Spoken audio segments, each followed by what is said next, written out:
Pemirsa, sorotan dunia kembali hadir menemani Anda dengan beragam informasi seputar peristiwa dan isu global. Bersama saya Tiara Dianti dan inilah sorotan dunia untuk Anda. Kami awali dengan informasi banjir bandang menerjang kota Tua Safi di Maroko pada Senin 15 Desember 2025. Sedikitnya 37 orang dilaporkan tewas dan puluhan lainnya mengalami luka-luka akibat hujan ekstrim yang turun dalam waktu singkat.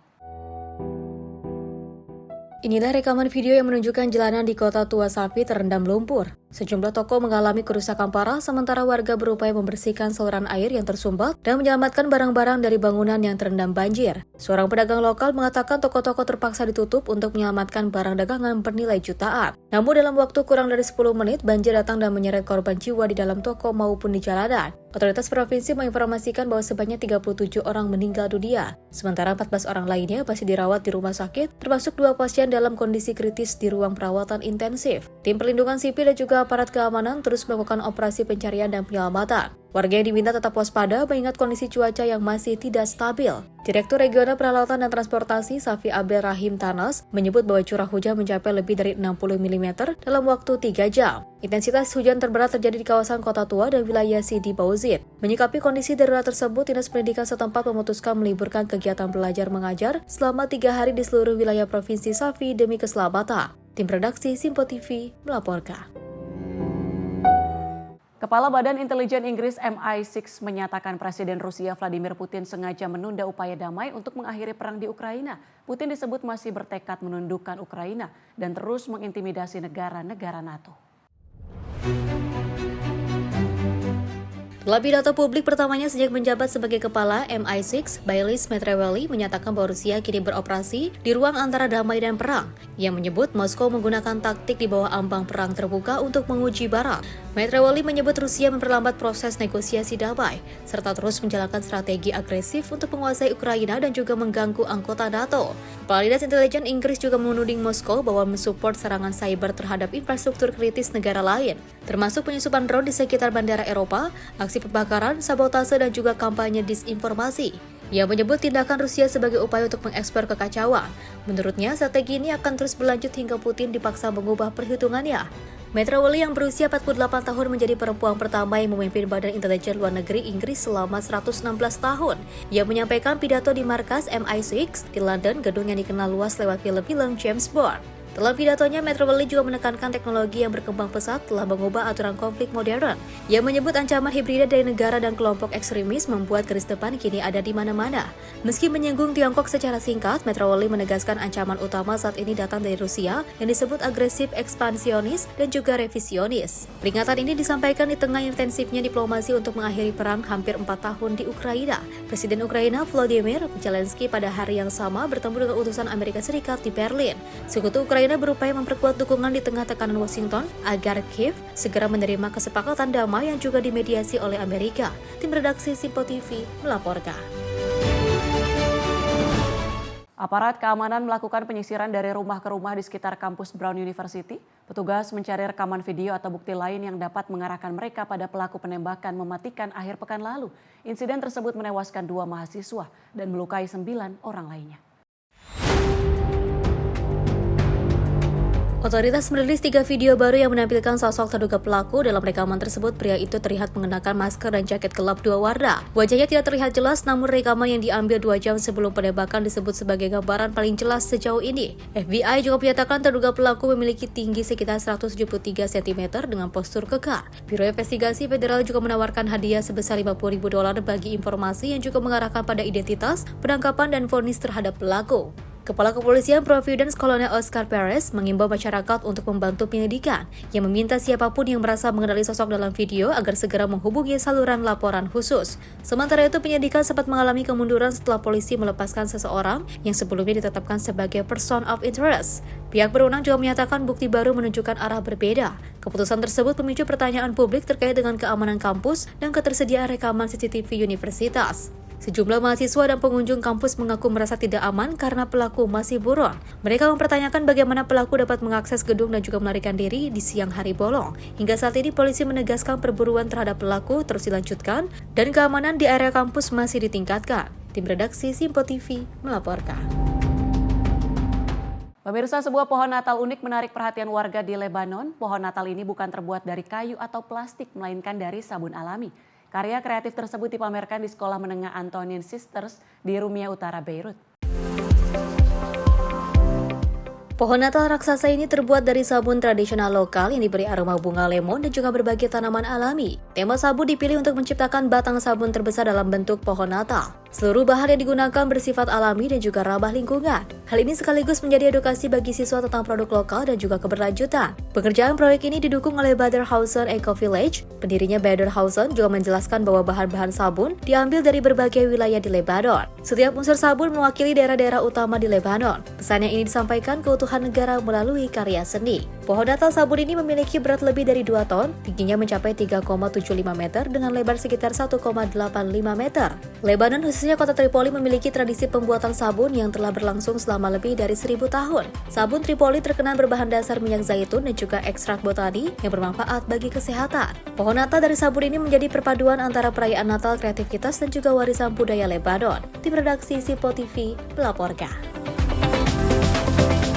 Timnas Wushu Indonesia kembali menegaskan dominasinya di kawasan Asia Tenggara. Tampil gemilang di SEA Games 2025 Thailand, Indonesia bukan hanya melampaui target medali, tetapi juga sukses mempertahankan gelar juara umum cabang Wushu.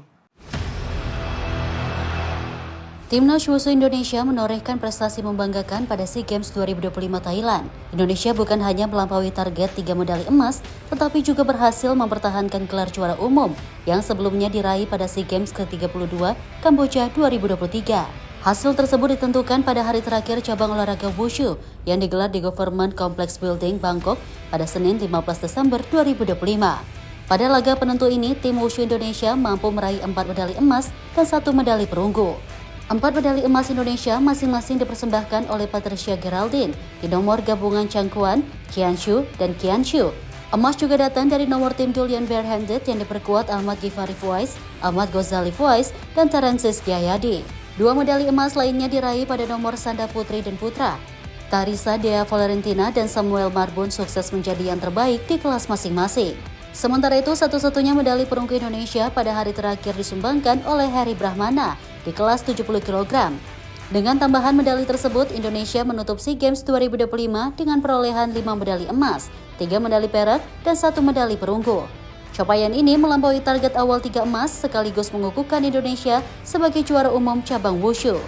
Sebelumnya, tim Wushu Indonesia juga keluar sebagai juara umum pada SEA Games 2023 di Kamboja dengan 6 emas, 6 perak, dan 2 perunggu. Indonesia pernah meraih prestasi serupa saat menjadi juara umum SEA Games Jakarta Palembang 2011 dengan 8 emas, 3 perak, dan 3 perunggu. Tim redaksi Simpo TV melaporkan. Pemirsa, kelompok Hamas mengkonfirmasi tewasnya seorang komandan utama di Gaza setelah serangan Israel. Peristiwa ini terjadi sehari setelah Israel menyatakan telah membunuh Raed Saad, tokoh yang dituding sebagai arsitek serangan 7 Oktober 2023. Dalam pernyataannya, Hamas menyebut Raed Saad sebagai komandan unit manufaktur militer. Sementara Israel menuduh Saad terlibat dalam upaya membangun kembali organisasi bersenjata yang diklaim melanggar gencatan senjata yang berlaku sejak 2 bulan lalu. Militer Israel menyatakan serangan dilakukan setelah sebuah alat peledak meledak dan melukai 2 prajurit Israel di wilayah selatan Gaza. Serangan pada Sabtu di sebelah barat kota Gaza menewaskan 4 orang. 3 orang lainnya dilaporkan terluka dan dirawat di rumah sakit Al-Audah. Hamas dalam pernyataan awal menyebut kendaraan yang diserang adalah kendaraan sipil. Kelompok ini juga menyatakan telah menunjuk komandan baru, namun tanpa merinci identitasnya, serta menegaskan hak untuk merespons agresi penjajahan. Sejak gencatan senjata berlaku, serangan udara dan penembakan Israel di Gaza dilaporkan telah menewaskan setidaknya 391 warga Palestina. Pihak Israel menyatakan serangan terbaru dilakukan sebagai balasan atas aksi militan terhadap pasukannya. Pasukan Israel juga dilaporkan menembak warga Palestina yang mendekati garis kuning, zona pembatas antara wilayah yang dikuasai Israel dan bagian lain Gaza.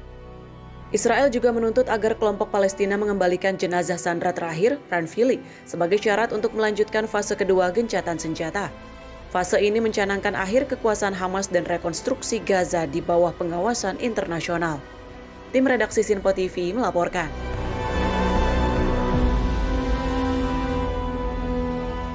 Presiden Rusia Vladimir Putin dalam pertemuan resmi di Moskow menyatakan komitmen membantu Indonesia mengembangkan PLTN. Putin juga menawarkan kerjasama di bidang industri, pertanian, pertahanan militer, dan pariwisata.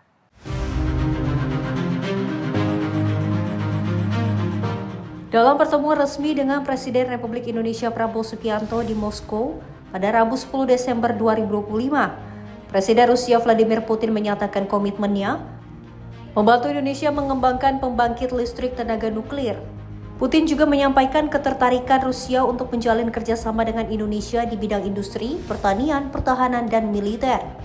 Banyak spesialis Indonesia mengikuti pendidikan militer di Rusia sebagai bagian dari penguatan hubungan strategis kedua negara. У нас очень хорошие перспективы в области энергетики, включая атомную генерацию. Ada banyak prospek dalam sektor energi, termasuk energi nuklir. Я знаю, что в вашей стране такие планы есть, и если вы посчитаете возможным привлечь наших специалистов, всегда в вашем распоряжении. Saya tahu bahwa Indonesia memang ada rencana terkait, dan kalau Indonesia memang memutuskan melibatkan Rusia, kami selalu siap untuk membantu. У нас в области промышленной кооперации много интересных, может быть, проектов. Dalam perindustrian kami juga ada proyek-proyek banyak. В области сельского хозяйства. Dalam pertanian juga. Ну и взаимоотношения между военными ведомствами тоже. Напрямую между военными ведомствами. Hubungan antara kementerian-kementerian militer juga sangat aktif. Они развиваются. Sementara itu di bidang pariwisata, Putin menekankan kerjasama akan terus ditingkatkan dengan memberikan kemudahan visa. Pariwisata disebut sebagai salah satu pilar penting dalam hubungan bilateral Indonesia-Rusia dan mendukung pertumbuhan ekonomi kedua negara. Redaksi Simpo TV melaporkan. Sementara itu Presiden Prabowo Subianto menempuh perjalanan dari Aceh ke Pakistan dan Rusia dalam 6 hari untuk menangani bencana dan agenda diplomasi internasional.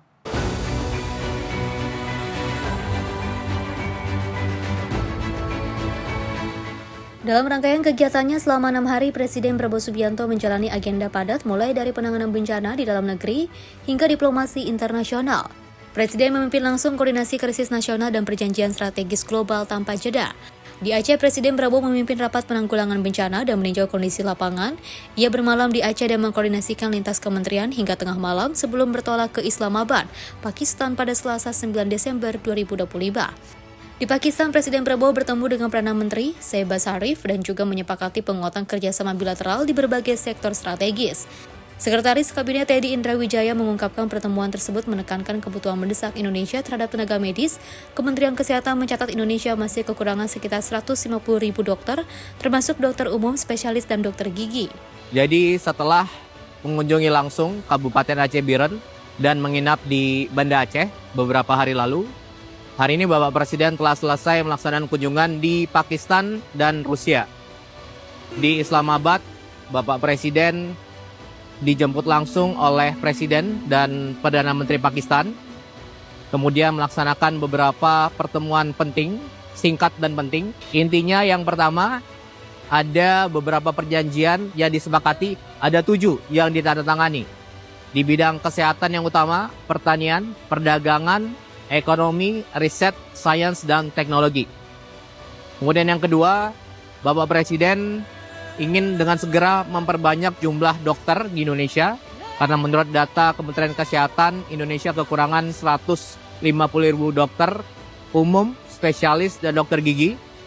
Dan untuk itu beliau ingin segera membuat puluhan fakultas baru, terutama di setiap provinsi harus ada fakultas kedokteran baru. Dan dalam hal ini Pakistan sepakat untuk mendorong program tersebut.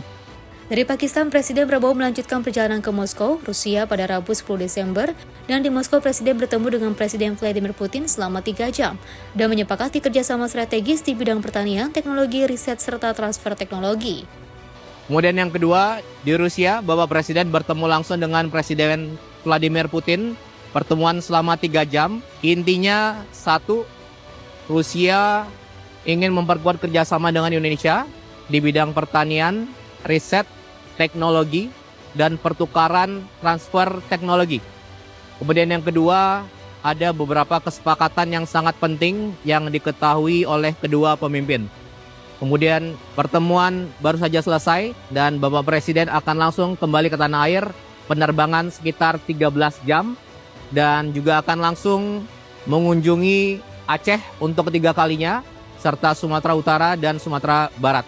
Setelah agenda luar negeri, Presiden Prabowo kembali ke Indonesia dan langsung ke Aceh untuk meninjau posko pengungsian, distribusi logistik, layanan kesehatan, serta kesiapsiagaan TNI Polri, BNPB, dan pemerintah daerah. Ini menjadi kunjungan ketiga Presiden ke Aceh dalam penanganan bencana. Tim redaksi Simpo TV melaporkan.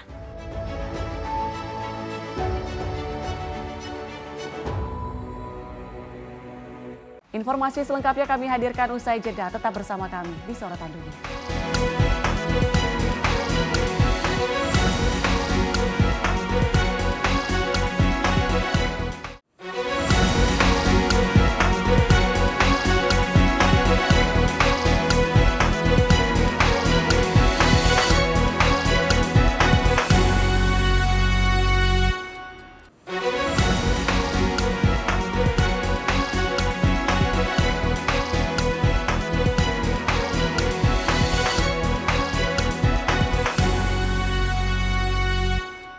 Anda kembali menyaksikan Sorotan Dunia bersama saya Tiara Dianti. Pemirsa, bintang sepak bola dunia Lionel Messi mendapat sambutan luar biasa saat tiba di New Delhi, India. Ribuan penggemar memadati Stadion Arun Jaitley untuk menyaksikan langsung idola mereka. Kunjungan ini sekaligus menjadi penutup rangkaian God India Tour 2025. Para penggemar memakai jersey Lionel Messi dan juga membawa plakat berisi pesan cinta untuk sang bintang. Sejumlah tulisan diantaranya menyebut mereka rela meninggalkan sekolah demi bisa melihat langsung Messi. Polisi diterjunkan untuk mengatur arus massa dan juga menjaga keamanan di sekitar stadion. Antusiasme tinggi terlihat dari padatnya area luar stadion sejak pagi hari. Para fans menyebut kesempatan bertemu langsung dengan Messi sebagai pengalaman sekali seumur hidup. Mereka juga mengapresiasi acara temu sapa di New Delhi yang dinilai lebih tertib dan juga terorganisir. Lionel Messi diketahui berada di dalam stadion selama sekitar 20 hingga 25 menit. Meski singkat, kehadirannya tetap memberi kepuasan bagi para penggemar. Kunjungan ke New Delhi menjadi penutup God India Tour 2025.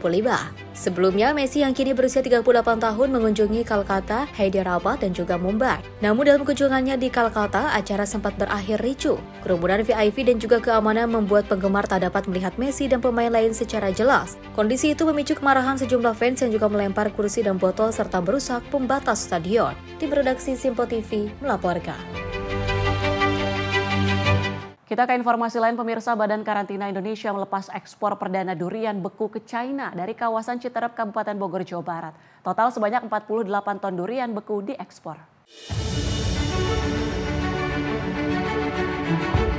Badan Karantina Indonesia atau Barantin secara resmi melepas ekspor perdana durian beku ke Tiongkok dari Citerep, Kabupaten Bogor pada Senin 15 Desember 2025. Kepala Barantin Sahat M. Panggabean menyatakan ekspor perdana ini merupakan hasil dari proses panjang yang membutuhkan waktu serta sumber daya yang tidak sedikit. Ini agak unik teman-teman durian ini, kalau kita compare dengan durian yang ada di negara-negara Thailand dan negara macam.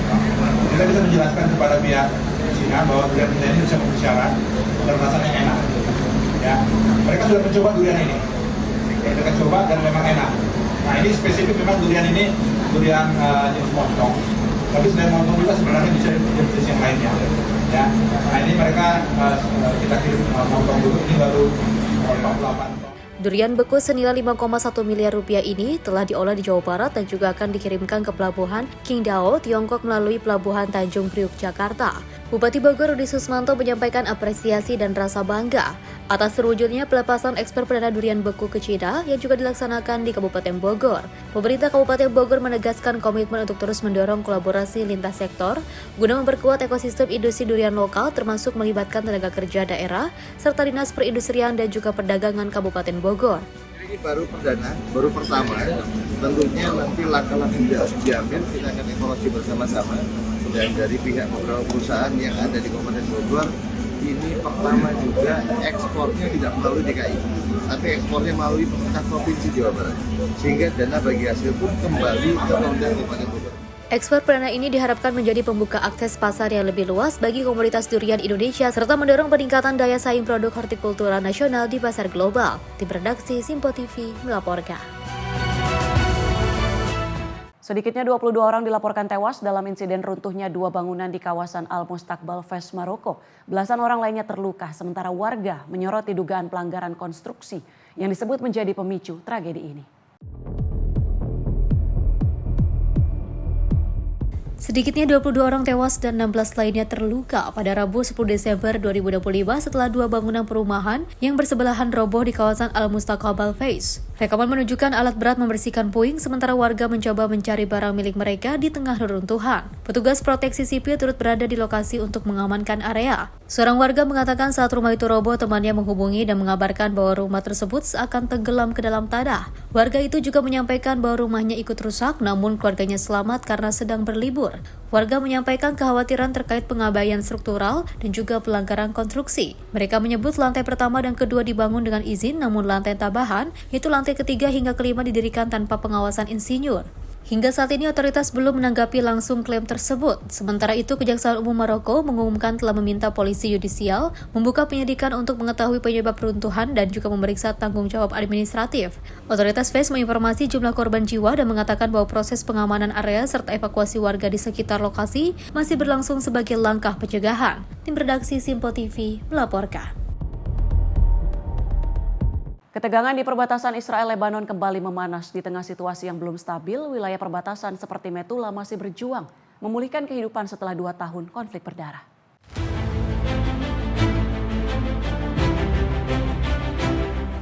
Ilar Rosenfeld, pemilik sebuah kafe selama 40 tahun di Metula, berjalan di antara puing-puing bisnisnya yang terbakar.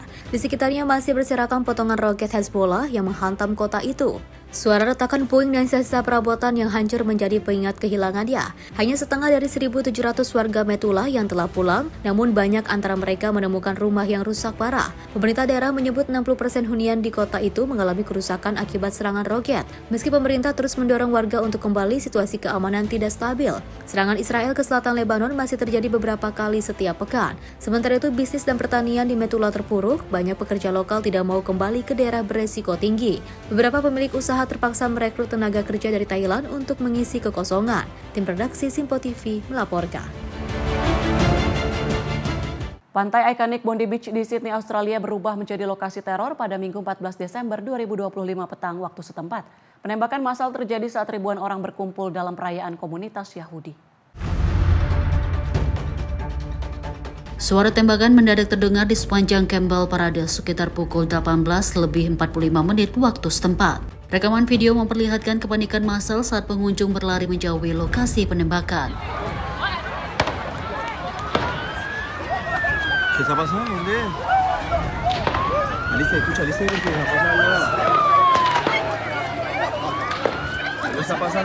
Kepolisian New South Wales menyatakan 16 korban tewas di tempat serta 1 orang terduga pelaku ditembak mati oleh petugas.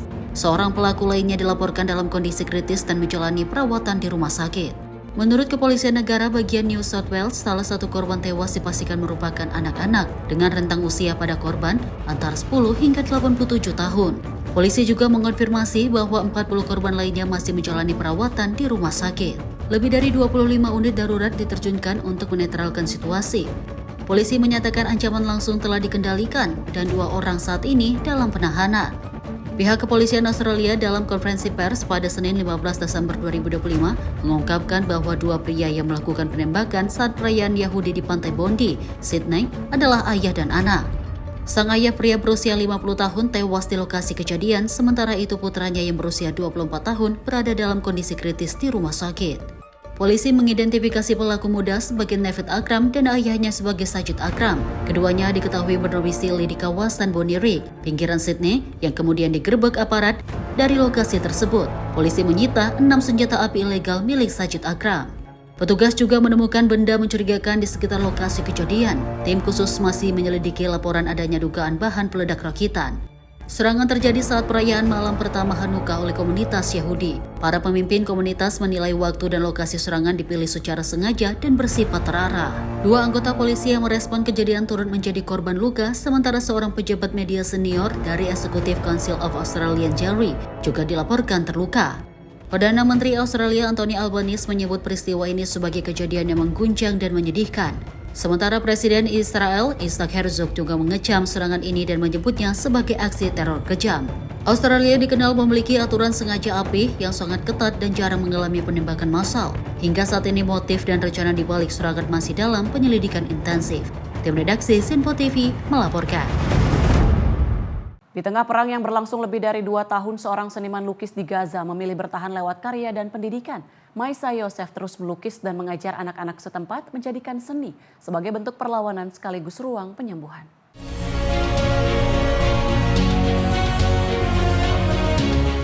Inilah rekaman video memperlihatkan Maisa Yosef melukis di tengah keterbatasan. Sementara sejumlah anak-anak terlihat memamerkan hasil karya mereka dengan wajah bangga. Lukisan-lukisan itu menggambarkan kehancuran rumah, pengungsian hingga kehidupan sehari-hari di tengah perang di Gaza. Yosef juga menyebut seni kini bukan lagi sebuah kemewahan, namun kebutuhan penting yang setara dengan makanan dan obat-obatan. Menurutnya, seni menjadi cara untuk menyampaikan cerita secara utuh serta mendokumentasikan pengalaman pahit yang telah dilalui selama 2 tahun terakhir. Workshop seni yang juga dikelola Yosef menjadi ruang bercerita dan juga penyembuhan. Dalam kegiatan bertajuk Pieces of Our House, anak-anak menggunakan benda-benda sisa reruntuhan rumah untuk diubah menjadi karya lukisan. Yosef juga menyatakan seni juga berperan sebagai terapi bagi anak-anak yang mengalami trauma berat akibat perang. Melalui melukis, mereka diajak melepaskan beban emosional dan memulihkan kondisi psikologis. Anak-anak menjadi kelompok yang paling terdampak dalam konflik Gaza. PBB melaporkan 9 dari 10 anak di Gaza menunjukkan tanda perilaku agresif akibat runtuhnya rasa aman dan juga layanan dasar selama konflik berlarut. Sementara itu, kesepakatan gencatan senjata antara Hamas dan Israel telah berlaku sejak 10 November 2025. Kesepakatan ini mengatur penghentian perang, pembebasan seluruh sandera, serta masuknya bantuan kemanusiaan ke wilayah Gaza. Tim redaksi Sinpo TV melaporkan.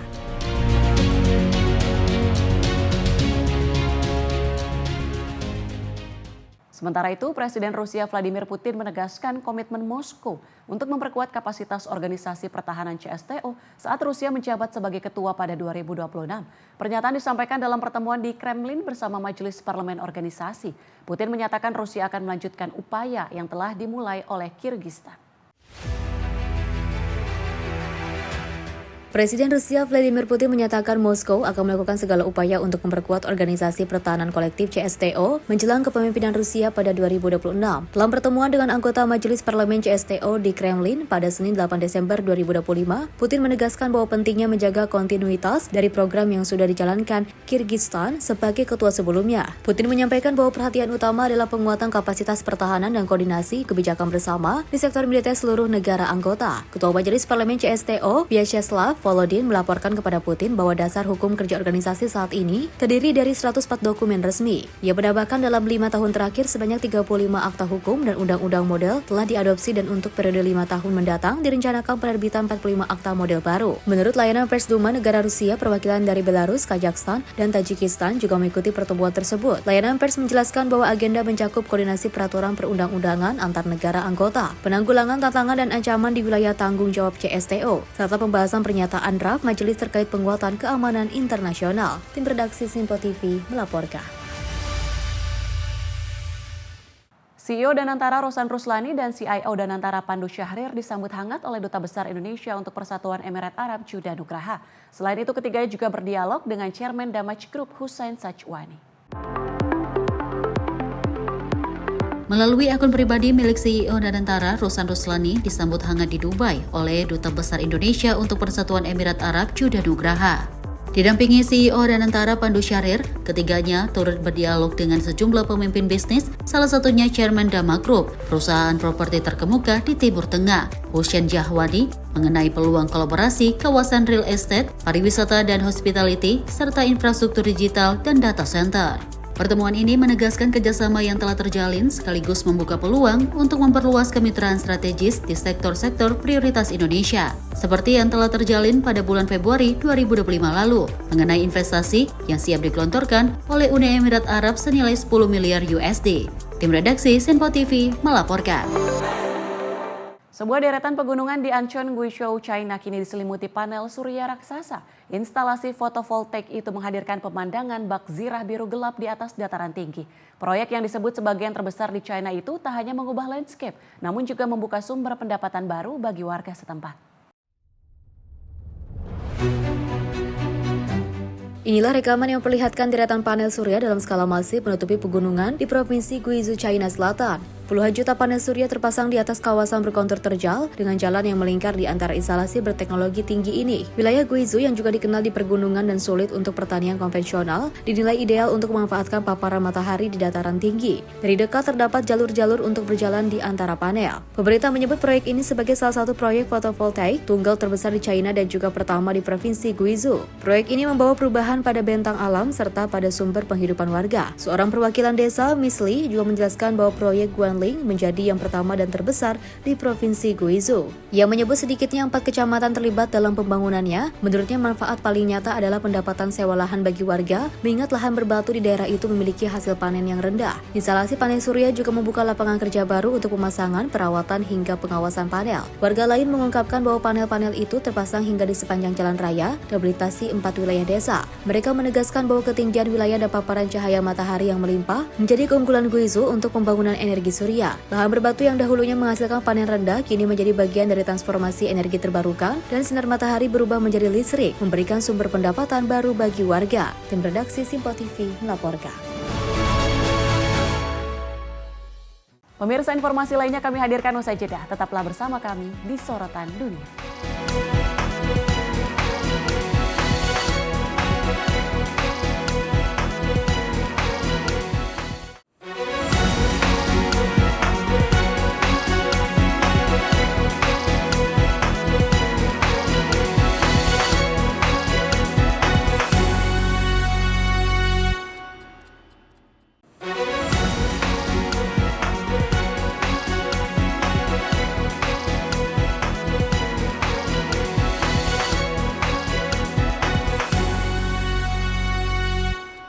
Terima kasih pemirsa, Anda masih bersama kami di Sorotan Dunia. Tim futsal putra Indonesia langsung tancap gas di laga pembuka SEA Games 2025. Menghadapi Myanmar, tim Merah Putih tampil dominan dan meraih kemenangan telak dengan skor 5-1. Hasil meyakinkan ini menjadi modal awal Indonesia menata persaingan di cabang futsal.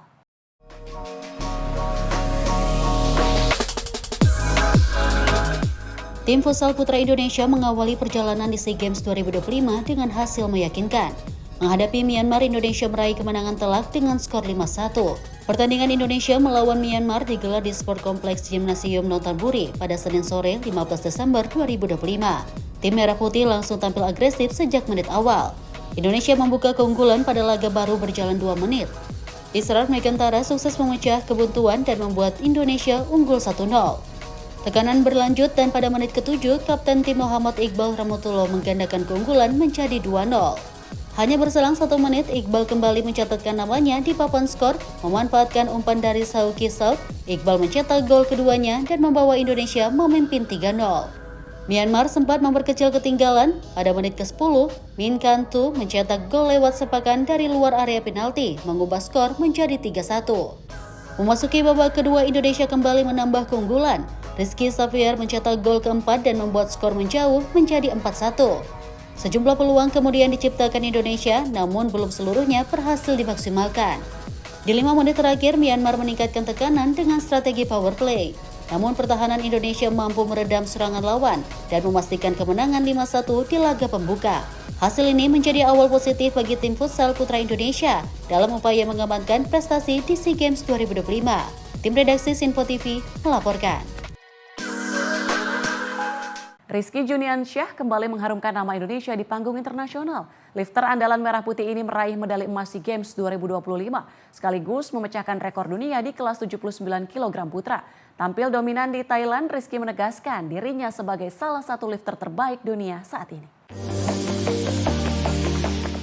Rizky Juniansyah kembali menegaskan statusnya sebagai salah satu lifter terbaik dunia. Atlet angkat besi Indonesia ini meraih medali emas SEA Games 2025 sekaligus memecahkan rekor dunia di kelas 79 kg putra. Tampil di Konburi Sports School Thailand pada Senin sore 15 Desember 2025, peraih emas Olimpiade Paris 2024 itu tampil dominan sejak angkatan awal dan praktis tidak mendapat perlawanan berarti. Rizky membuka penampilannya dengan angkatan snatch seberat 160 kg. Pada nomor clean and jerk, lifter berusia 22 tahun ini kembali menunjukkan keunggulannya dengan sukses mengangkat beban 205 kg.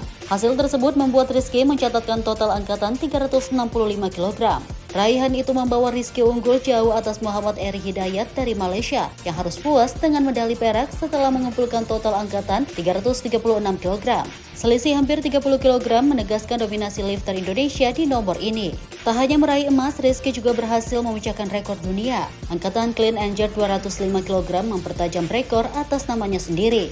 Sementara total angkatan 365 kg melampaui catatan sebelumnya yang dipegang lifter Mesir Abdulrahman Younes. Hasil ini melanjutkan tren positif Rizky Juniansa di kawasan Asia Tenggara. Setelah sebelumnya juga meraih medali emas pada SEA Games 2023 di nomor 73 kg putra.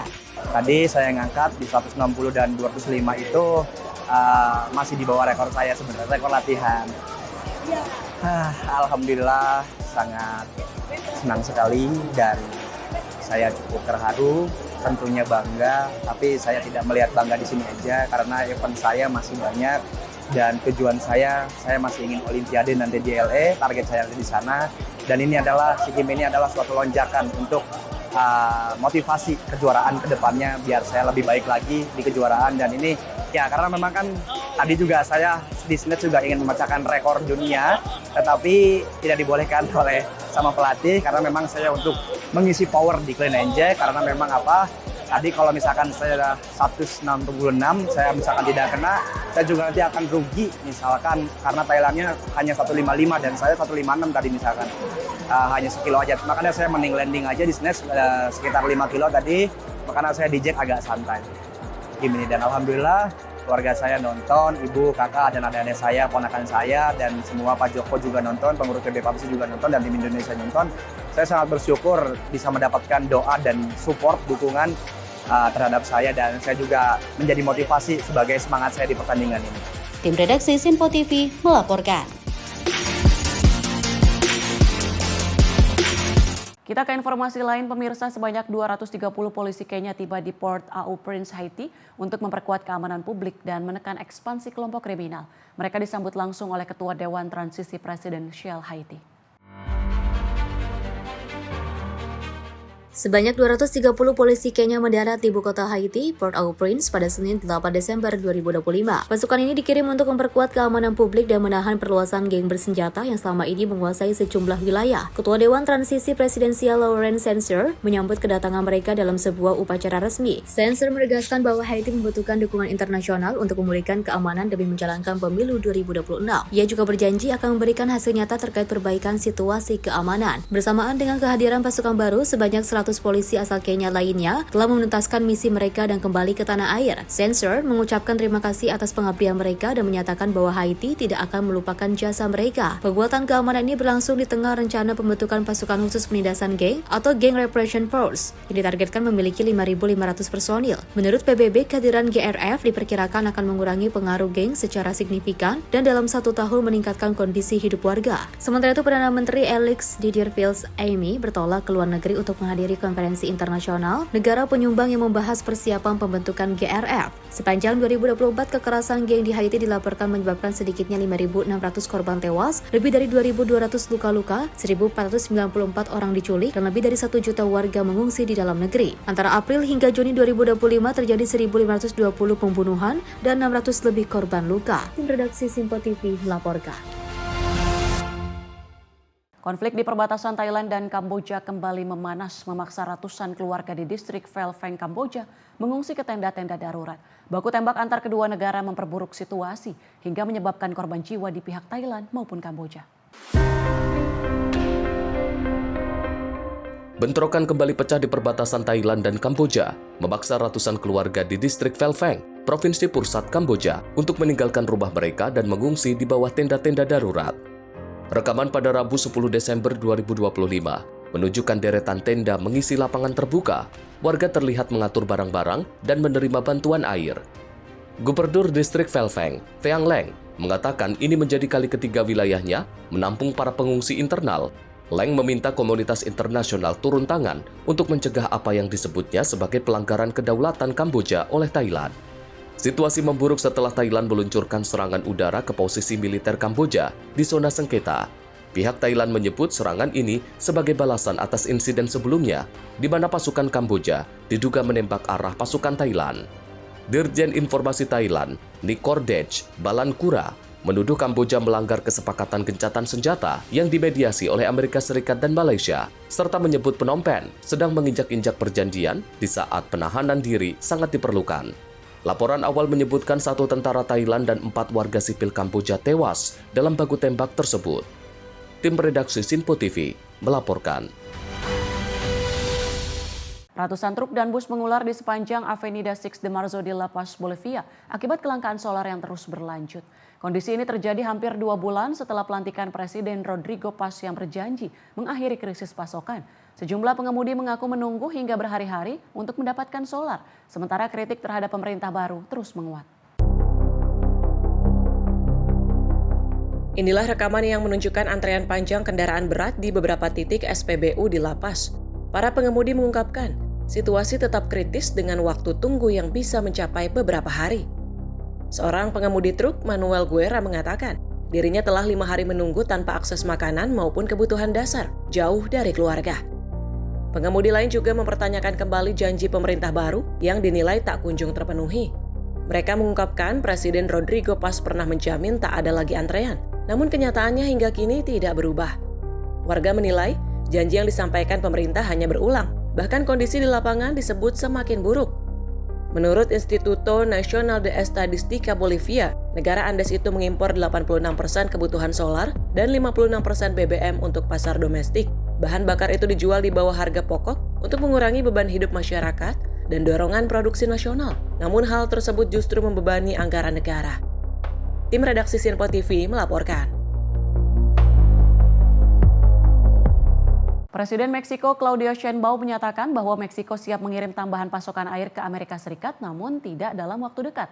Pernyataan ini datang di tengah ancaman Presiden Donald Trump yang siap menaikkan tarif impor dari Meksiko sebesar 5% jika pasokan air tidak segera dipenuhi.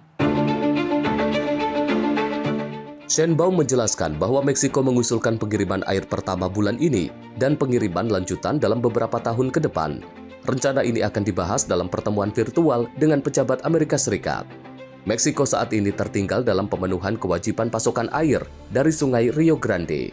Hal ini dipicu kekeringan dan keterbatasan infrastruktur pipa. Berdasarkan perjanjian tahun 1944, Meksiko wajib mengirim 1,7 juta ekri feet air setiap 5 tahun ke Amerika Serikat. Namun Presiden Trump menyatakan Meksiko telah menunggak pasokan air selama 5 tahun dan merugikan petani di Texas.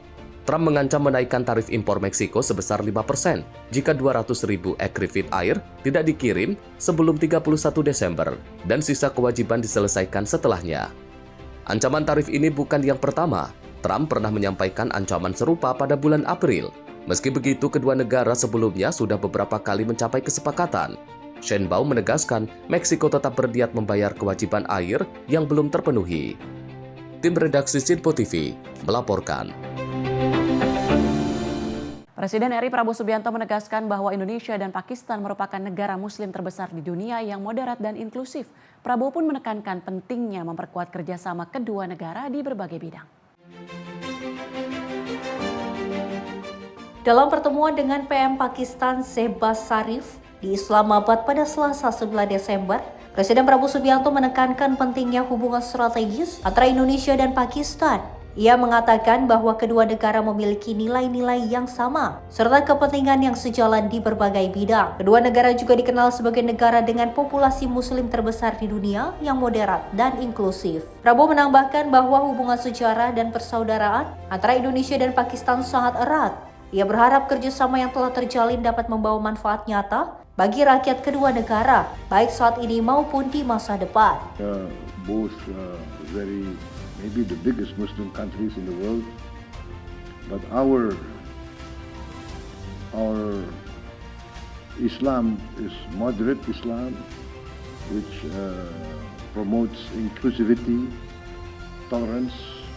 I think it's very important for us in the coming days and coming years that we make use of this history, make use of this brotherly bond to benefit our people in most fields. We have a very vast need of doctors and dentists. and I'm starting a massive program of education in this field. So your assistance will be very strategic and critical for us. We really appreciate that. Selain itu, Prabowo mengumumkan bahwa Pakistan akan mengirimkan dokter dan tenaga ahli kesehatan lainnya ke Indonesia untuk mendukung sektor kesehatan. Ia juga telah menginstruksikan menteri-menterinya agar kerjasama di bidang kesehatan maupun sektor lain segera direalisasikan. Tim redaksi Sinpo TV melaporkan.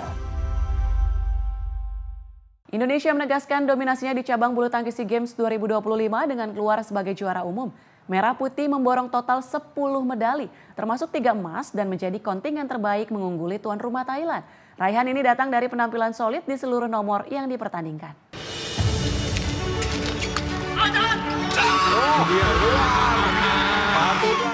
Indonesia keluar sebagai juara umum cabang bulu tangkis di SEA Games 2025 setelah memborong total 10 medali termasuk 3 medali emas.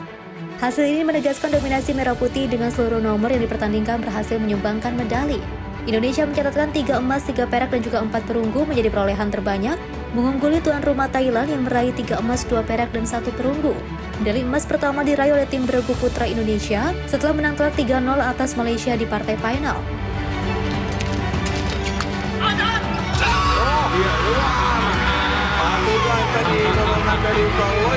Iya, 21-17. Akhirnya laga ini dimenangkan dalam permainan 2 game. 21-14. Emas kedua dipersembahkan Alwi Farhan yang juga keluar sebagai juara tunggal putra usai menaklukkan rekannya sesama Indonesia Jaki Ubaidillah atau Ubed yang juga dalam final All Indonesia dengan skor 13-21, 21-8 dan juga 21-12. 20-12. Ball point bagi Alwi Farhan. Ya, keluar. Satu lantungan, satu kok dari Ubed menutup laga ini akhirnya 21-12 untuk kemenangan. Emas ketiga datang dari sektor ganda putra melalui Sabar Karyaman Gutamat dan Muhammad Reza Fahlevi Isfahani. Pasangan Indonesia itu mengalahkan ganda Malaysia Aaron Shia dan juga Soh Hwa-yi dengan skor 21-14 dan 21-17 di partai final. Sementara itu 3 medali perak disumbangkan oleh tim beregu putri yang kalah 1-3 dari Thailand di final, Febriana Dwi Puji Kusuma dan juga Melisa Trias Puspitasari di ganda putri, serta Zaki Ubaidillah di nomor tunggal putra. 4 medali perunggu diraih Putri Kusuma Wardani di tunggal putri, Leo Roli, dan juga Bagas Maulana di ganda putra, Rahel Alessia Rose dan juga Feby Setianingrum di ganda putri, serta Jafar Hidayatullah dan Felisa Pasaribu di ganda campuran. Dengan capaian tersebut, Indonesia menutup SEA Games 2025 cabang bulu tangkis sebagai juara umum. Tim redaksi Sinpo TV melaporkan.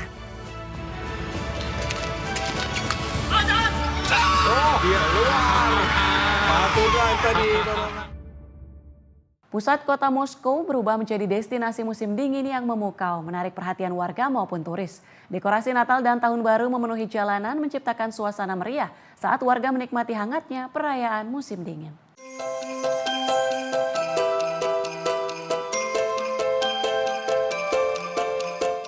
Pusat kota Moskow menjelma menjadi Winter Wonderland dengan tampilan pesta akhir tahun yang memikat, menarik perhatian warga maupun turis yang melintas. Rekaman pada Senin dan Selasa 8 dan 9 Desember 2025 menunjukkan jalanan ibu kota Rusia yang dipenuhi dekorasi berkilau dan pohon-pohon Natal menjelang perayaan Natal dan Tahun Baru. Warga terlihat menikmati pusat kota, berjalan-jalan dan mengabadikan momen dengan foto. Seorang warga bernama Yelena mengatakan bahwa Moskow selalu indah namun menjadi fantastik dan magis saat menjelang Tahun Baru. Yelena menambahkan ia selalu berkeliling Moskow setiap akhir tahun dan menemukan banyak hal baru setiap tahun. Administrasi kota menyampaikan bahwa persiapan perayaan dimulai pada 7 November dengan banyak lampu dan dekorasi merupakan penggunaan ulang dari tahun-tahun sebelumnya. Tim redaksi Sinpo TV melaporkan. Di Hoi An, Vietnam, sekelompok seniman mengubah limbah kayu yang terdampak gelombang laut menjadi karya seni yang memukau. Inisiatif yang disebut Driftwood Village ini tak hanya menjaga kebersihan pantai, namun juga melestarikan kerajinan tradisional dan menghasilkan ribuan patung unik. Driftwood Village di Hoi An, Vietnam, mengubah kayu-kayu yang terhanyut saat musim badai menjadi pajangan seni yang memukau. Rekaman menunjukkan beragam patung terinspirasi dari hewan dan folklor lokal dipajang di studio dan memikat perhatian pengunjung yang melintas.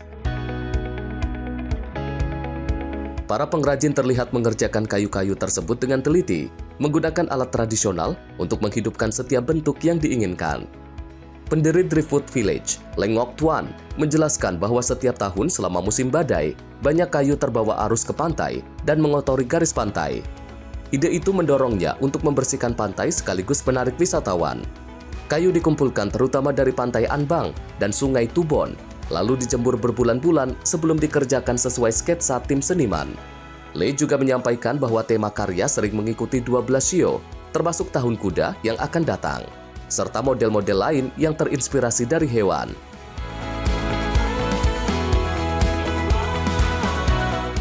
Pengunjung mengaku terpesona oleh keunikan dan keindahan produk kerajinan tersebut, terutama karena materialnya merupakan kayu daur ulang.